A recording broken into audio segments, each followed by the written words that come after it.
Selfie sticks? I mean, if there's not a photograph, did it even happen? One of our favourite things, I think, in both the Pitch Perfect films is Gail and John's mostly misogynistic kind of bantering. Yeah. Which is very funny, but is that something you've kind of come up against quite a lot, and do you think Hollywood's still a bit too sort of male-dominated? Well, look, I think one of the reasons that people really appreciate that un-PC comedy is because it is based in reality. I think it's important, though, to remember that at the end of the day, the girls rule this movie. They win at the end. So the joke is always on the person who is misogynistic, which is even more fun about it. Like, he's just a horrible person. We can easily laugh at him. He says the most outrageous things. And I think, it sets the tone for sort of how far we can go in the movie. You said kind of girls rule the movie, and they definitely do. And I think one of the great things about the film is there's just all of the girls. There's so many shapes, sizes, That's ethnicities. Right. They're a really kind of great group of women. Yeah. How important do you think it is having these women like Rebel and Anna and the rest of the cast kind of flying that flag for body confidence with women? Oh, I think it's really important.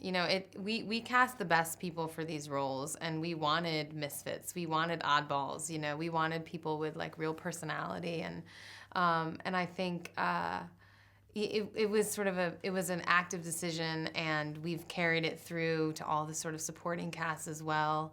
I just think it's important, especially for young people, to know that, like, no matter their shape, size, whatever, that there's a place for them in this world, that they can find their voice. And I think you kind of you're very supportive of a lot of other women, and there seems like a really great kind of group of you that support each other. Is that something that's quite important to you, having that? Yeah, absolutely.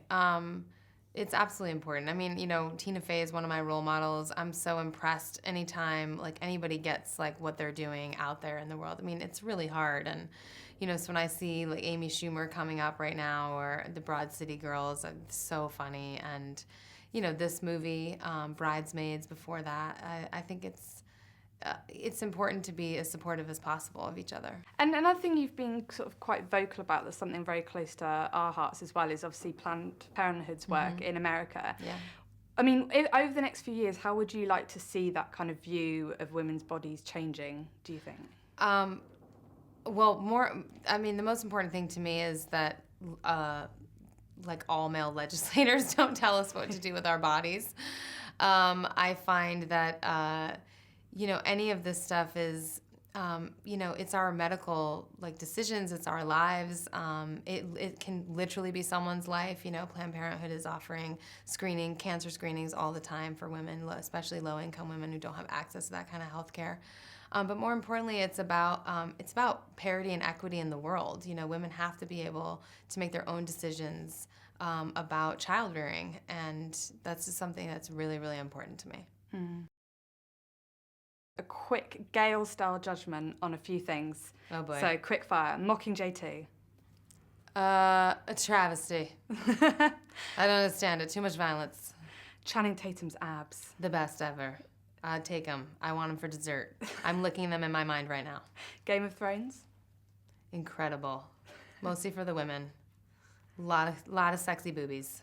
And selfie sticks. Selfie sticks?